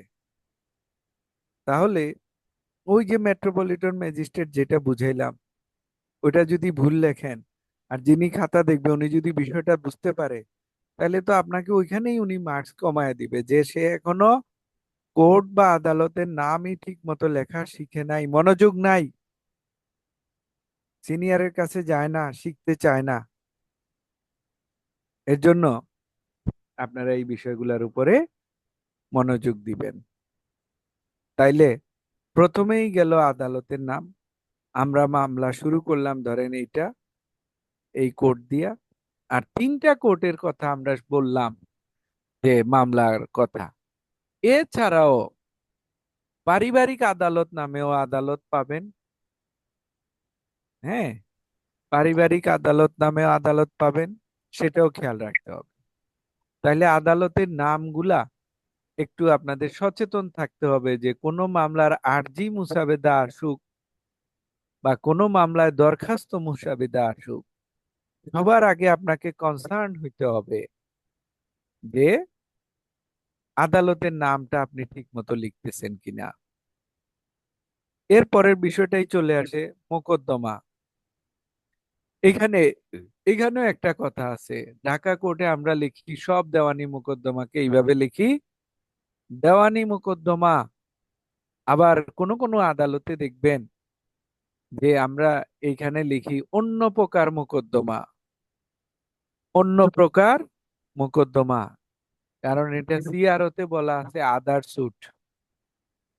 এর জন্য অনেক অনেক জায়গায় লেখা আছে, লেখা থাকে অনেক কোর্টে, ঢাকার বাইরে অনেক কোর্টে লেখা থাকে অন্য প্রকার মোকদ্দমা, এই বিষয়গুলো এখন একটা সময় আসছে, বর্তমান সময়, বর্তমান সরকারের সময় এই বিষয়গুলাকে সব সারা বাংলাদেশের একটা ফরম্যাটে একটা জায়গায় নিয়ে আসা উচিত। এখন হয়ে যাচ্ছে ঢাকার বাইরে একরকম, ঢাকার মধ্যে একরকম, এক এক জায়গায় এক এক রকম হয়ে যাচ্ছে। এই জিনিসগুলাকে একটা জায়গায় নিয়ে আসা উচিত। আচ্ছা, তাহলে পার্টির নাম আপনারা এইভাবে লিখবেন, এই উপরে নিচে করে। আদালতের নাম সম্পর্কে বললাম, এর আগে আমরা দেখাইলাম আরেকটা শীটে কোথায়, যে এই মেট্রোপলিটন ম্যাজিস্ট্রেট কোর্টের নাম লেখাটা খুবই খুবই জরুরি। এটা আমরা যেটা শিখাইলাম আপনাদেরকে, যে কেন মুখ্য মহানগর হাকিম আদালত লেখা যাবে না, কেন বরাবর লেখা ঠিক হবে না, কেন মোকাম লেখা ঠিক হবে না, কেন মোকাম বিজ্ঞ মহানগর হাকিম আদালত, এইগুলা লেখা ঠিক হবে না। লিখবেন এই যে গ্রিন কালারের যেটা দেখা যাচ্ছে, চিফ মেট্রোপলিটন ম্যাজিস্ট্রেট অথবা chief judicial magistrate court Dhaka, বা যে জেলা থাকবে ওই জেলা, ওইভাবেই আমরা কিন্তু লিখবো। এটা গেল ক্রিমিনাল মামলার জন্য বললাম। ম্যাজিস্ট্রেট বানানটা এইভাবেই লিখবেন, পেট কাটা মদিনার স দিয়া ম্যাজিস্ট্রেট লিখবেন না। এই লেখাগুলা ঠিক থাকলে আদালতের নাম ঠিক যে লিখেছে বুঝে শুনে, বুঝতে হবে সে সিরিয়াস স্টুডেন্ট এবং সে আসলে জেনে বুঝে লিখতেছে। আদারওয়াইজ মনে করা হবে যে তার জানার আগ্রহ নাই, বুঝার আগ্রহ নাই। আমরা ছিলাম দেওয়ানি মোকদ্দমায় আরজি লেখার আহ পদ্ধতি বা কি কি বিষয় আপনি এখানে খেয়াল করবেন। প্রথমে আমরা আরজি থেকে যাচ্ছি, এরপরে আরজি থেকে কিভাবে বিভিন্ন দরখাস্তের উৎপত্তি হয়। তাহলে আমরা যদি আরজি লেখা এবং দরখাস্ত লেখার টেকনিকটা শিখে যাই, যেই পদেরই দরখাস্ত আসুক না কেন, আল্লাহ চাহে তো আপনারা সবাই লিখতে পারবেন ইনশাল্লাহ পরীক্ষায়। আর আমরা কিছু ভাষা বলে দিব, কিছু ভাষা শিখিয়ে দিব।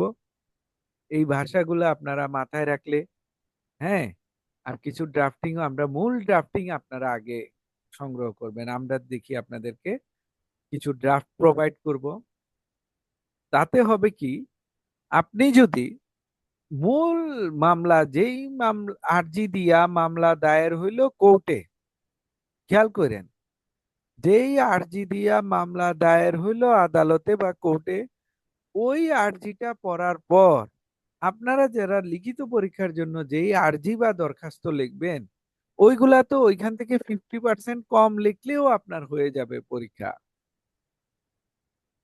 কারণ আপনি যদি মূল আরজির ধারে কাছে 50%ও লিখতে পারেন, তাও আপনার পরীক্ষার পারপাস সার্ভ হয়ে আরো বেশি হবে।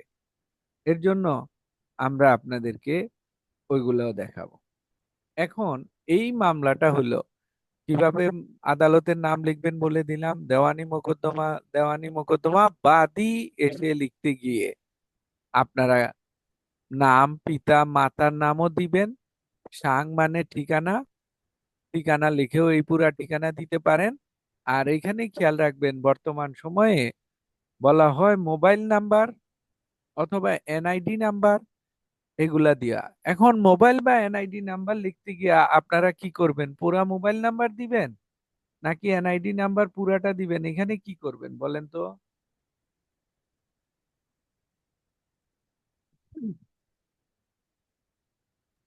স্যার পুরো মোবাইল এবং পুরো এনআইডি নাম্বার দিব।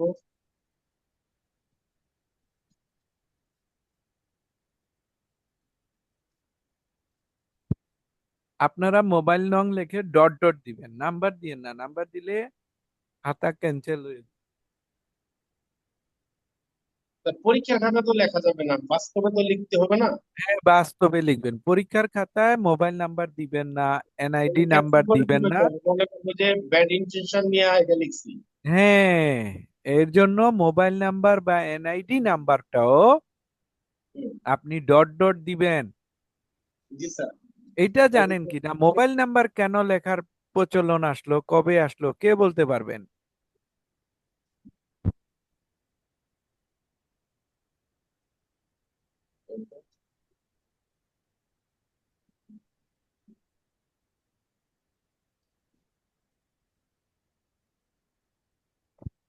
কে বলবেন, বুদ্ধি করে বলেন তো।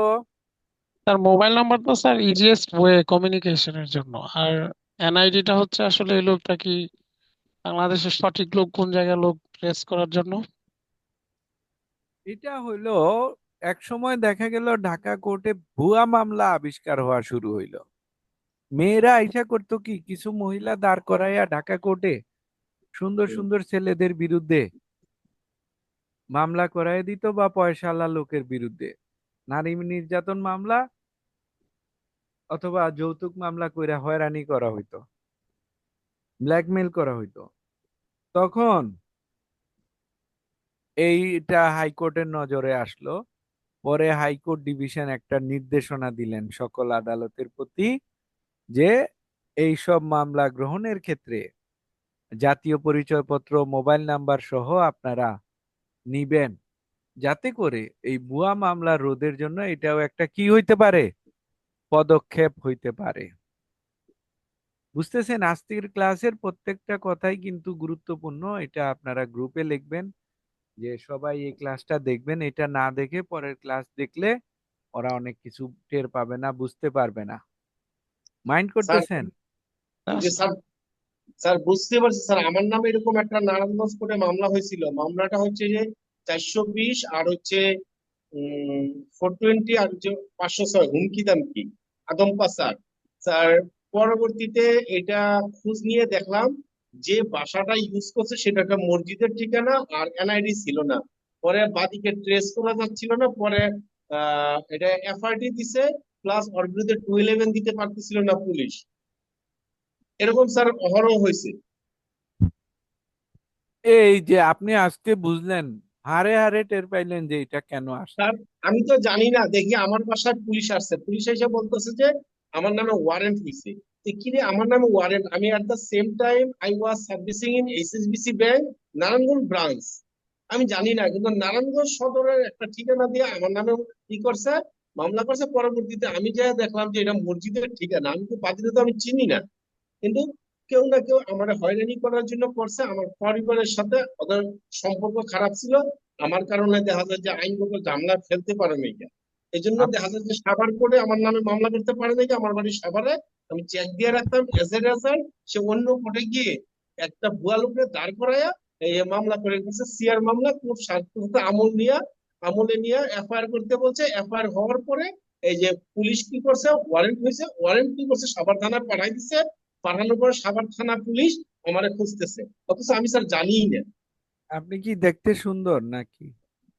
স্যার আপনার সাথে আমার স্যার কোর্টে স্যার কথা হয়েছিল যে স্যার আজিমুদ্দিন স্যারের আমার দরকার এই কোচিং ও করবে।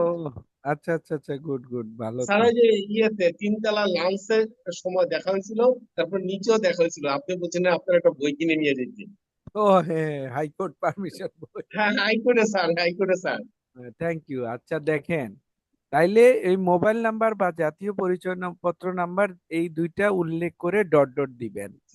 আর নাম, মাতার নাম, পিতার নাম এইভাবে দিবেন। যদি পিতা মাতার নাম প্রশ্নতে না থাকে আপনি ডট ডট দিয়ে দিবেন, ডট ডট।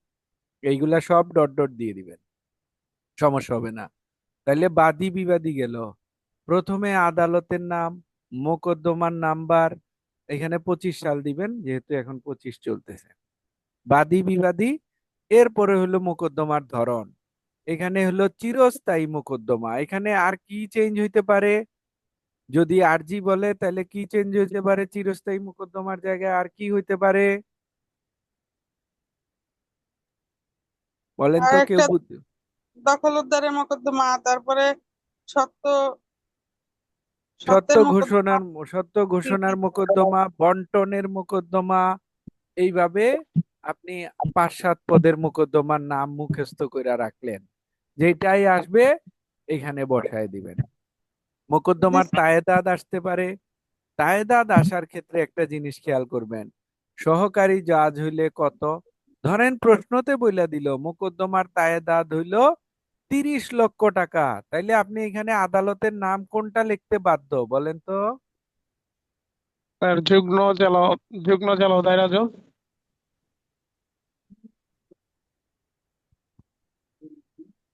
স্যার ঠিক এটা আছে মনে স্যার, হয় অনেকে যুগ্ন জেলা, বুঝেন নাই। উপর উপরে গেলে যুগ্ন জেলা আছে, স্যার। যুগ্ন হ্যাঁ স্যার। ধরেন, প্রশ্নের মধ্যে এটা দিয়ে দিল যে আপনার এই মোকদ্দমা সুট ভ্যালু মূল্যমান হচ্ছে 40 লক্ষ টাকা। আপনি কোন আদালতের জন্য মামলার ড্রাফটিংটা রেডি করবেন, সিনিয়র সহকারী জজ না যুগ্ম আদালত? আর বললে যুগ্ম একটা, আদালত স্যার। হ্যাঁ, তো এইটা খেয়াল রাখবেন। এটা কিন্তু অনেকে খেয়াল রাখবে না, টাকার ভ্যালুর উপরে যে আদালতের নাম চেঞ্জ হয়ে যাচ্ছে, এটা কিন্তু অনেকে খেয়াল করবে না। এরপরে চলে আসেন বাদীগণ। বাদীগণ কখন? একাধিক বাদী হলে বাদীগণ, আর একাধিক না হলে বাদী। বাদী। বাদী। এটা খেয়াল রাখবেন। তাহলে বাদীগণ বা বাদী নিম্নলিখিত মর্মে অত্র মোকদ্দমা দায়ের করিলেন বা আনয়ন করিলেন। তাইলে দেখেন, আপনি প্রশ্ন বুঝেন বা না বুঝেন, এই প্রথম পৃষ্ঠা তো আপনার লিখতে কোনো ক্ষতি নাই। খেয়াল করলেন? জি স্যার। প্রথম পৃষ্ঠাটা যদি আপনি সুন্দরভাবে খাতা লিখে দেখাইতে পারেন, তাইলে যিনি খাতা দেখবে তিনি আপনার এই প্রথম ইমপ্রেশনেই আপনার প্রতি তার আগ্রহ জন্মাবে যে না, সে তো ভালো লিখেছে প্রথম পৃষ্ঠা, তার মানে বাকিগুলা সে লিখতে পারবে। এইবার আসেন, আমরা যদি ড্রাফটের বডিতে যাই, কথার কথা 1 নাম্বার প্যারাগ্রাফে আসি। এই 1 থেকে আমি একটু করে নেই, কনসাইজ করে নেই, তাহলে আপনাদের দেখাইতে সুবিধা হবে। প্রেয়ার, তফসিল, সত্যপাঠ, সত্যপাঠকারী, বিজ্ঞ আইনজীবীর স্বাক্ষর, এগুলা সহ আমরা প্রত্যেকটা জায়গায় আপনাদেরকে টাচ করে বুঝিয়ে দিব, যাতে করে আপনারা ভালোভাবে মামলা, শুধু ক্লাস না, ক্লাসের পরেও যেন এগুলা আপনাদের মনে থাকে, এই যে প্র্যাকটিক্যাল লাইফে গেলেও আমাদের কথা মনে পড়বে যে স্যার ক্লাসে এটা বলছিলেন, এটা শিখাইছিলেন। ভুল বললাম?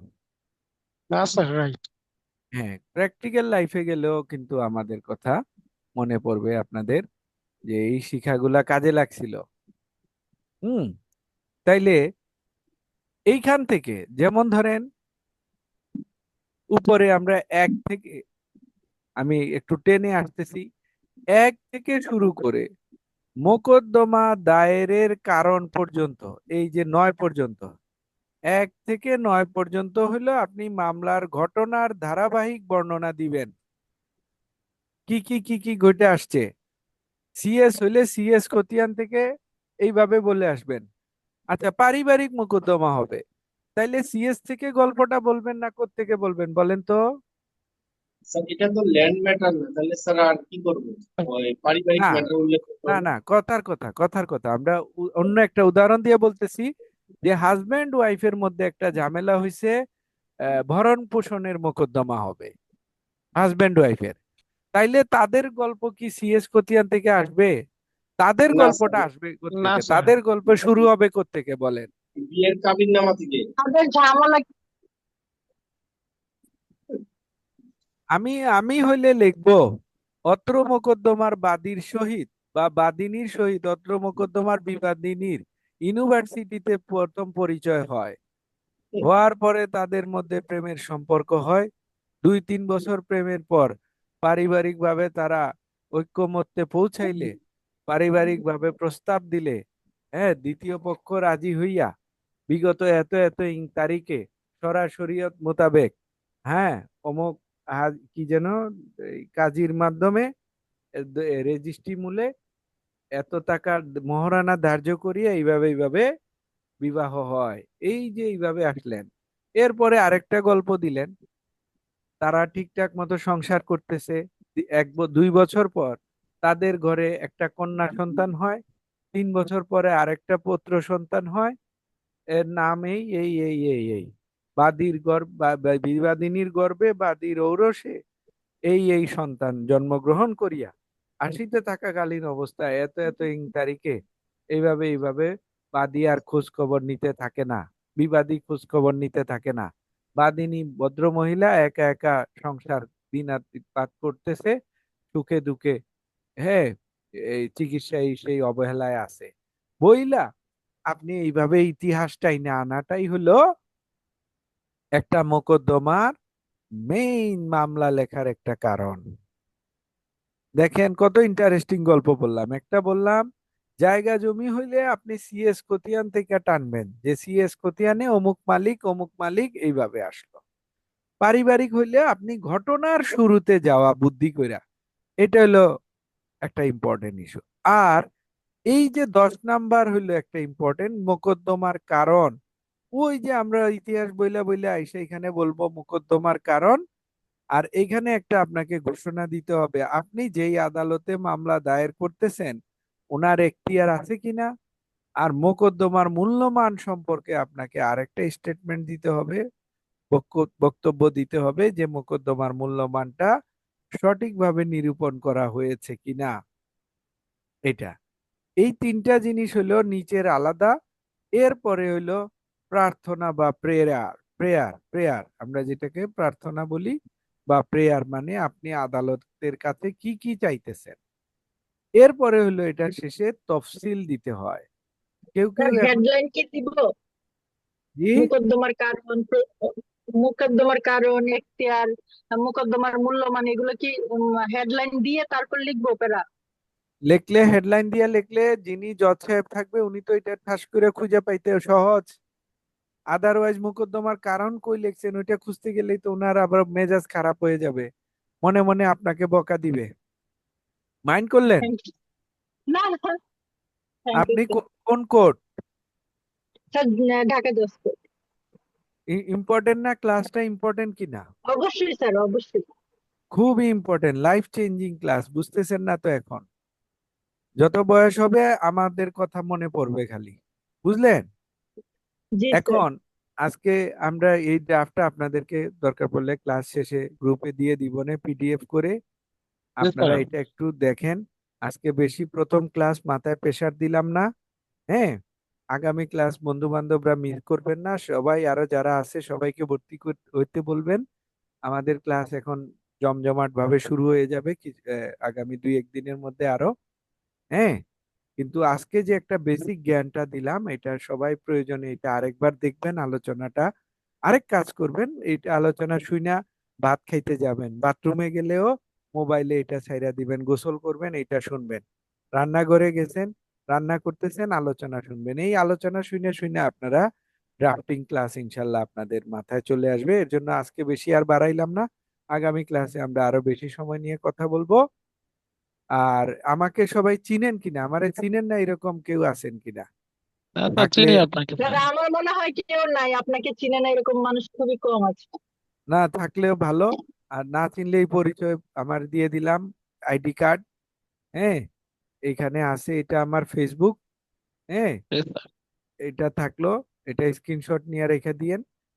এই আমি আর হাইকোর্টে আমি রেগুলার আপনারা পাবেন। আর আগামী ক্লাস থেকে আমরা কিন্তু ড্রাফটিং এ আরো মানে গতি বাড়ায়া আহ আগাবো। বুঝছেন তো? জি স্যার। সবাই ভালো থাকবেন, সুস্থ থাকবেন স্যার, ইনশাল্লাহ। বলেন, একটু ডিস্টার্ব করুন স্যার। স্যার, বলেন। যেটা হচ্ছে বিজ্ঞ সহকারী জজ প্রথম আদালত ঢাকা, এখন বিজ্ঞটা যদি না লেখি তাহলে কি মিস্টেক হবে? না এটা মানে ওনাদেরকে সম্মানার্থে লেখা হয়? যদি এটা না লিখি আমার কি হবে না হবে না, এটা জানতে চাচ্ছিলাম স্যার। এটা সরাসরি উত্তর হইলেও হবে না, দিকেই থাকা ভালো। হ্যাঁ, এটা লিখতেই হবে, বুঝলেন? ওইটাই আর কি। না ওইখানে তো লেখা আছে যে ওই সাইনবোর্ডে লেখা থাকে যে চিফ মেট্রোপলিটন ম্যাজিস্ট্রেট, যদি আমি সরাসরি ওইটাই লিখে দিই চিফ মেট্রোপলিটন ম্যাজিস্ট্রেট প্রথম আদালত ও ঢাকা। না না না, ওইটার কারণ হলো, ওটা হলো পরিচয় হিসাবে লিখতেছে চিফ মেট্রোপলিটন ম্যাজিস্ট্রেট। যেমন ধরেন হাইকোর্টের সামনে লেখা থাকে সুপ্রিম কোর্ট অফ বাংলাদেশ, তো ওইখানে লেখে না মাননীয় সুপ্রিম কোর্ট অফ বাংলাদেশ। ওটা না হলো এটা ঠিক আছে, পরিচয়, এর জন্য বুঝতে বললাম। পারছি স্যার। জি না জি জি। বিজ্ঞ যদি না লিখি তাহলে কি হবে কিনা বা? হ্যাঁ হ্যাঁ, ড্রাফটিং এ না লিখলে সমস্যা হবে, বুঝলেন? আপনি তো ওনার আদালতে চলে আসছেন, আদালতে এসে একটা নালিশ দিচ্ছেন ওনাকে স্যার এখানে স্পেসিফিক করে। আর ওইটা হলো ওনাকে স্পেসিফিক করে না, ওই পুরা প্রতিষ্ঠানটাকে বোঝাচ্ছে বিজ্ঞ চিফ মেট্রোপলিটন ম্যাজিস্ট্রেট। আর যখন মামলায় লিখতেছেন পুরা প্রতিষ্ঠানকে না বলে ওই কোর্টকে মিন করা হচ্ছে, বুঝলেন? তো স্যার সবাই ভালো এখানে একটা থাকবেন। প্রশ্ন বলেন। আমার, স্যার সেটা হলো যে বিজ্ঞ চিফ জুডিশিয়াল ম্যাজিস্ট্রেট আদালত ঢাকা, তাহলে বিজ্ঞটা বাংলা আর বাকি শব্দটা আমি স্যার ইংরেজিতে লিখতেছি, এখানে sir learned chief judicial magistrate লিখলে কি হবে না? ইংলিশে যারা লেখে তারা সবাই দেখবেন ইংলিশ ড্রাফটে লেখা থাকে লার্নেড। কথাটা বুঝেন, আইনে বলা হয়েছে শুধুমাত্র metropolitan magistrate, chief metropolitan magistrate.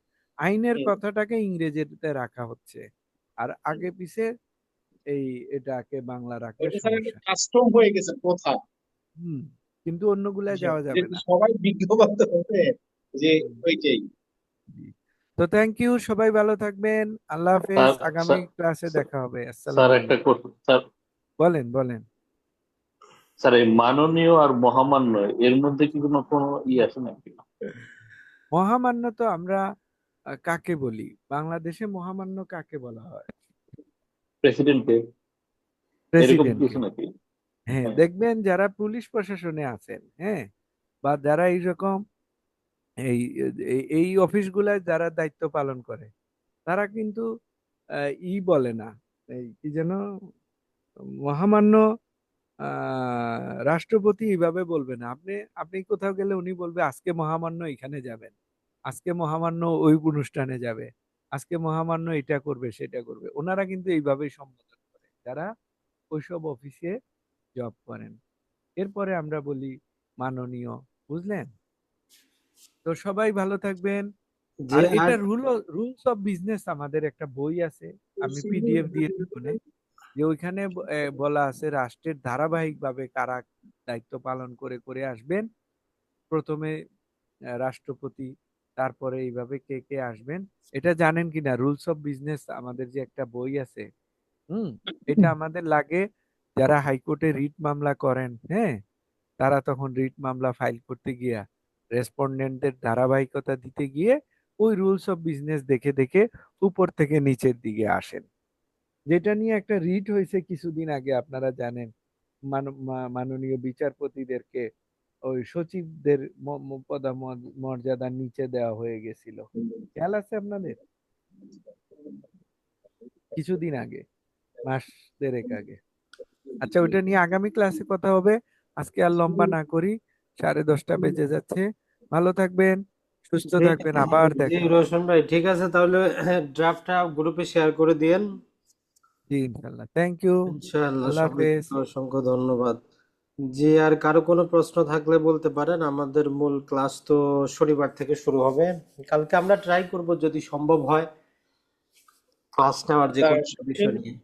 জি কোনো প্রশ্ন না, কিন্তু সবচেয়ে সুন্দর লাগছে কনসেপ্টটা টোটালি ক্লিয়ার হয়েছে আরজির ব্যাপারে, জি জি ড্রাফটিং এর হ্যালো, ব্যাপারে একেবারে আসসালামু কনফিউশন আলাইকুম। থাকতো যে ম্যাজিস্ট্রেট বানানটা আসলে কি দন্ত স নয় মূর্ধন্য স।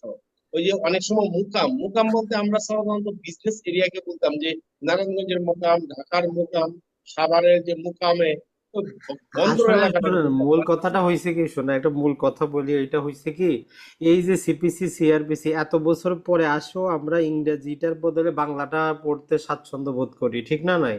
কিন্তু আইনটা তো ইংরেজিতে তৈরি, আমরা এখনো পড়তে ভয় পাই, ঠিক না নাই? কিন্তু আপনারাই জি এই অ্যাডভোকেট হওয়ার পর হাইকোর্টে গেলে কিন্তু আপনারা ইংরেজি শিখতেই হবে, কিচ্ছু করার নাই। কথাটা বুঝেন। এখন আজ থেকে 30 বছর আগে যারা আইনজীবী হয়েছে তারা আইনটা ভালো করে না পড়েই কিন্তু আইনজীবী হয়ে গেছে, এটা তো বুঝতে পারতেছেন নাকি? কোনো পরীক্ষা হইতো না, এত কোনো ঝামেলা ছিল না।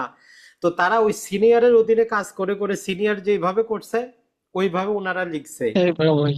আইনে কোথায় কি আছে না আছে ওগুলা ওনারা করে না। আর বাংলাদেশে একটা ওই যে সমিতি সিস্টেম হয়ে গেছে, বুঝছেন কিনা?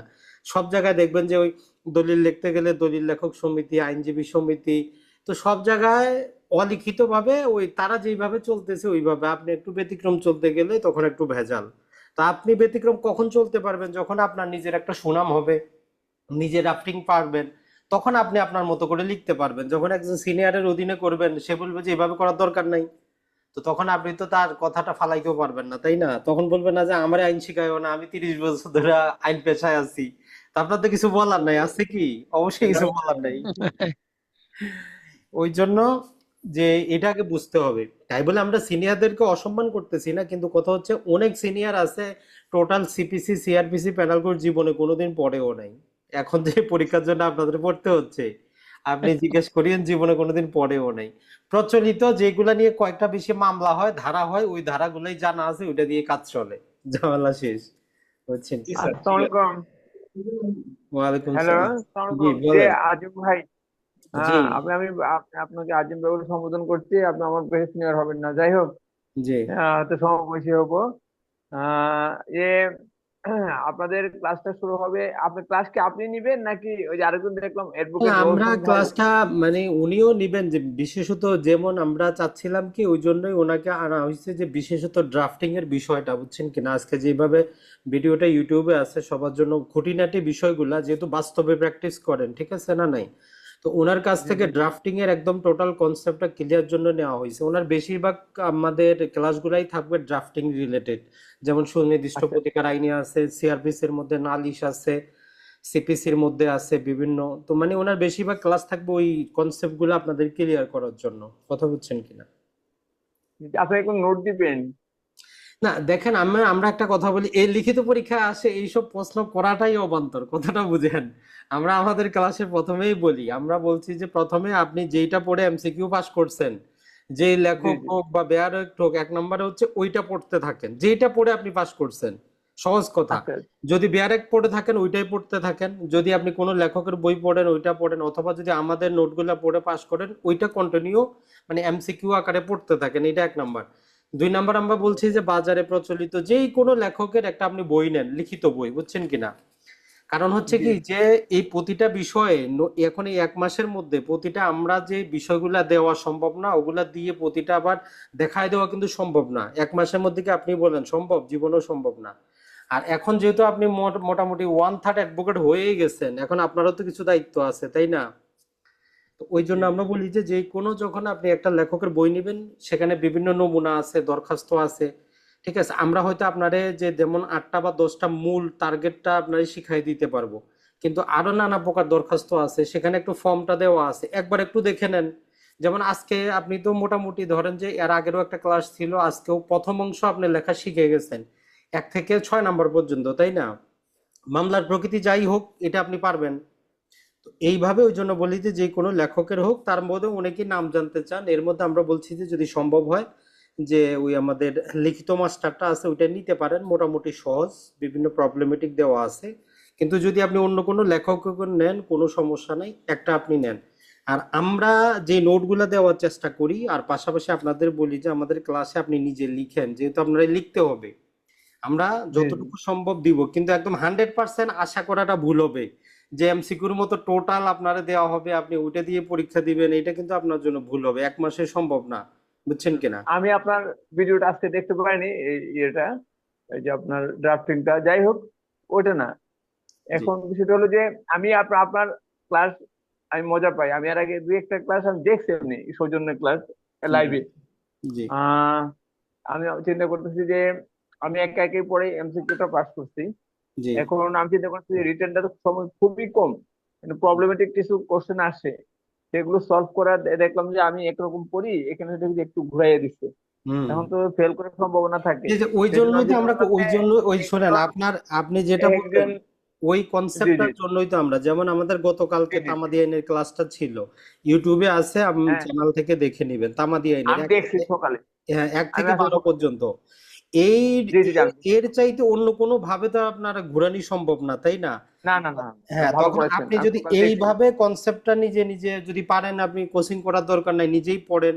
আর যদি কারো না না না, সহায়তার প্রয়োজন পড়ে যে না কোনো না, জায়গায় আপনি অ্যাডমিশন নেন, কোনো সমস্যা নাই, কিন্তু এটা অনেক এইভাবে আপনাকে এটা বুঝতে অনেক হবে। আমি সকালবেলা খুব মনোযোগ সহকারে আপনার ক্লাসটা শুনছি, আমার খুব ভালো লাগছে। জি আপনি কি এই ভিডিওটা আজকে প্রত্যেকটা ভিডিও দিয়ে দিবেন? হ্যাঁ, আমাদের কোর্সে শনিবার থেকে যে ক্লাসগুলো হবে ওই গ্রুপে যারা থাকবে তারা পরীক্ষা পর্যন্ত, যতদিন পরীক্ষা না হয় ততদিন পর্যন্ত আপনারা এগুলো পাবেন, ঠিক আছে?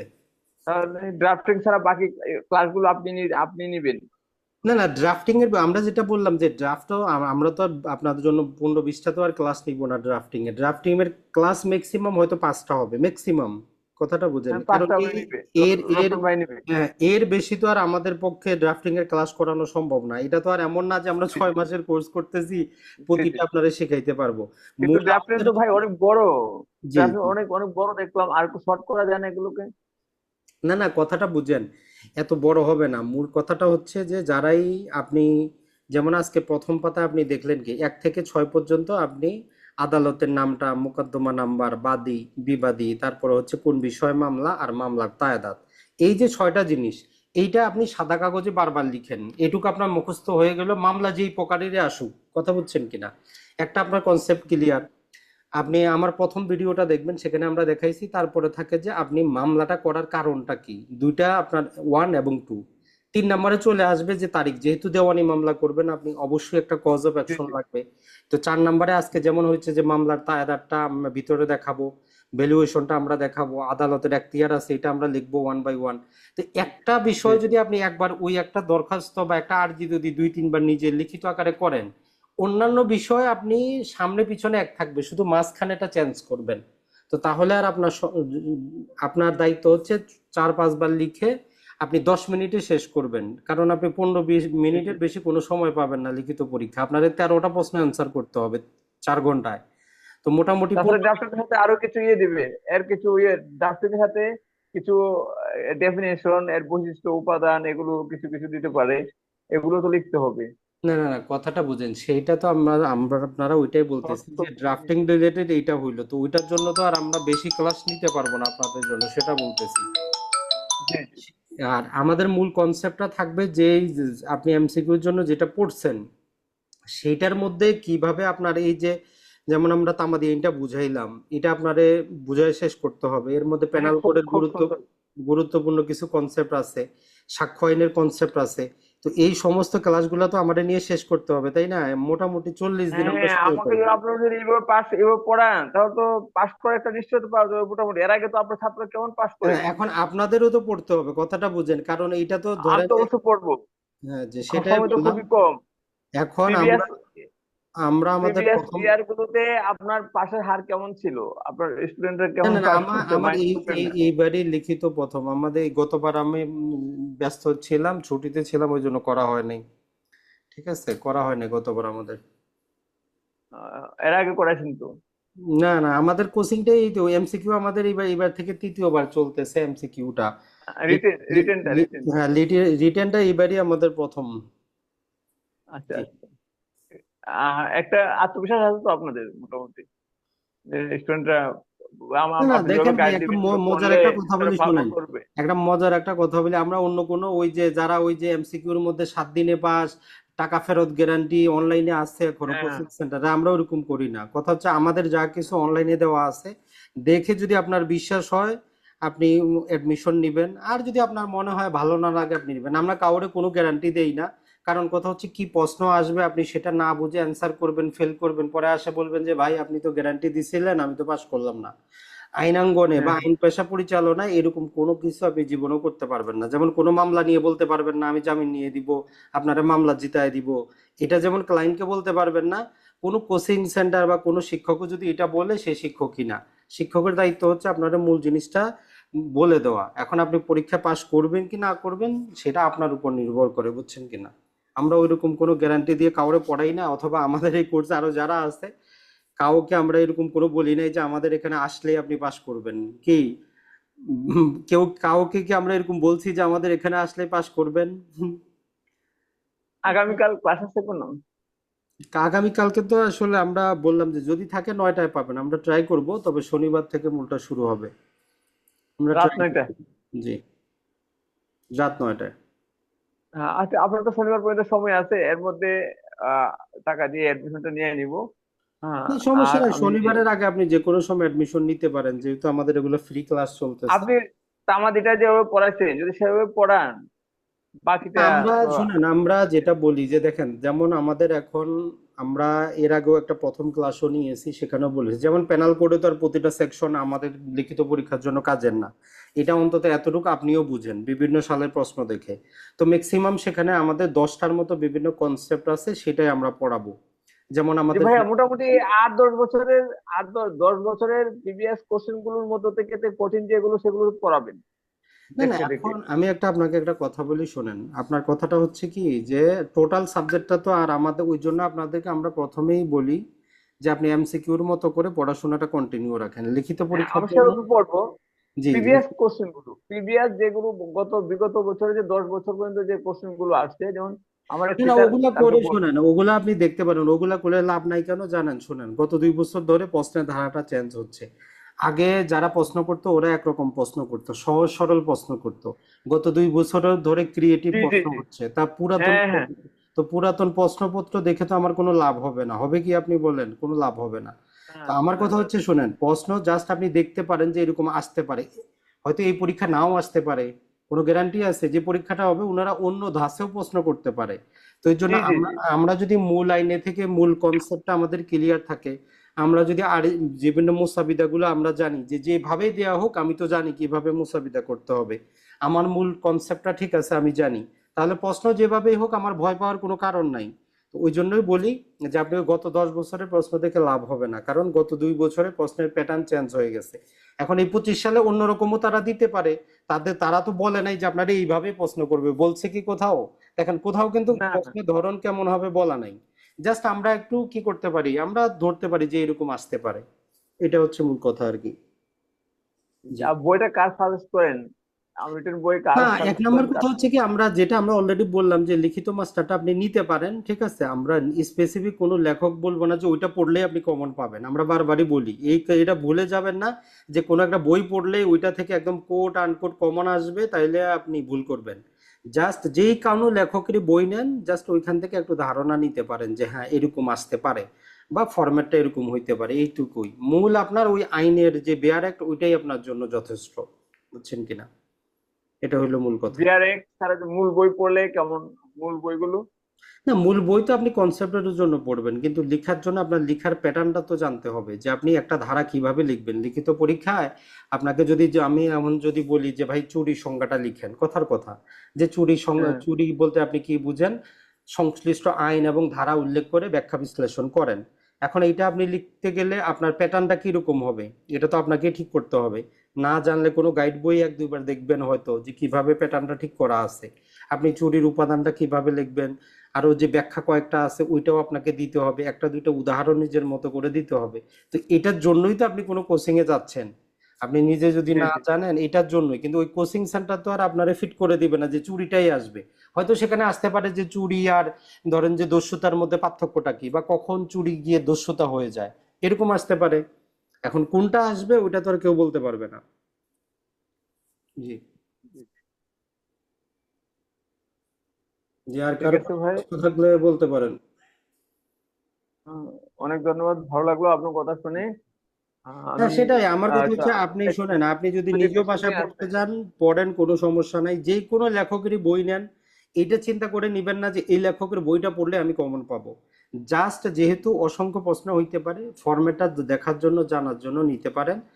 আর যেগুলা নিজে নিজেই এখন আপনাকে লিখতে হবে, আমাদের কোচিংও আমরা বলি যে আমরা যা কিছু বলতেছি যেটা আপনার বুঝে আসে আপনি একটু লিখেন, কারণ আপনাকে 4 ঘন্টা লিখে পাস করতে হবে, এটা হলো মূল জিনিস। জি জি। জি। কি আর কারো কোনো প্রশ্ন থাকলে বলতে পারেন, না হলে আমরা শেষ করব।